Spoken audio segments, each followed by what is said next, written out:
In 1971, I was clerking on the floor of the New York Stock Exchange. August 15th, Nixon severs the relationship between gold and the dollar, so essentially defaulting.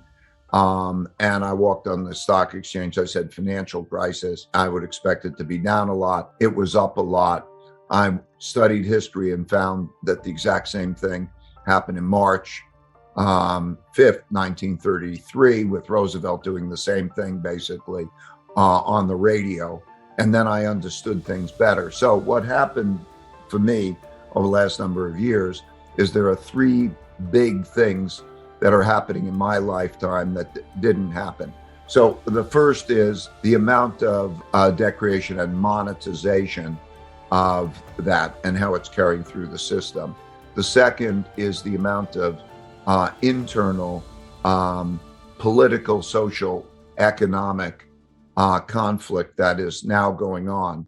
And the third is the rising of a great power to challenge the existing world order and the existing world power, China, and the geopolitical in which, when I was born in 1949, and 4 years after the New World Order began in 45, and the United States, of course, was a much more dominant country then, had 80% of the world's gold, 50% of the world's economy, the monopoly on military power because of nuclear and all of that. And it's declined on a relative basis. And that led me to do research, which I needed to do the last 500 years of research to follow. I wanted to study the rise and decline of currencies, reserve currencies, and their empires. And I went back. And in doing that, I also discovered that their acts of nature actually had bigger effects than the first three of those, even with the wars, because of droughts, floods, and pandemics. And I know that you really have thoughts about climate change and its effects. So I'll be interested in hearing those, because I think that's a factor. And then number 5 was the greatest, of course, is man's capacity to adapt and invent, because in one way or another, if you look at that, per capita income rises, living standards rise over periods of time. But these big cycles and these big events are dominant. So those are, I think almost everything can fall into those 5 categories, so that's how I look at it.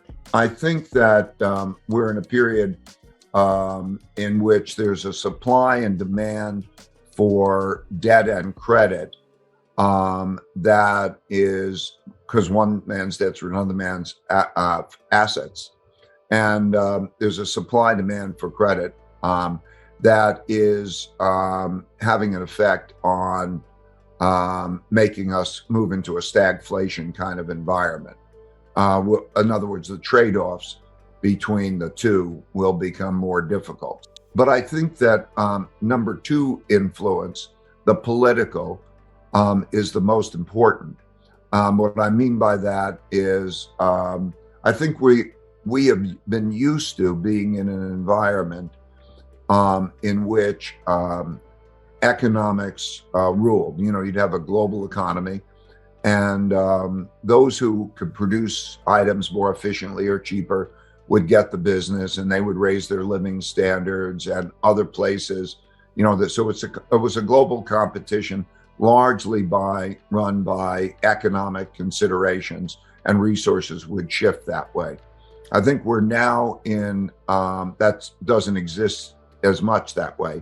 And there's been a transition to an ideological allocation of resources and so on, such as, the acquisition by Elon Musk of Twitter. It's not a financial transaction as much as it is for the purpose of it'll have controls. And when we have the conflicts such as with Disney and DeSantis in Florida and those political ideologies, it's the belief that economics has got to fall within that agenda. That'll have very big implications, I think.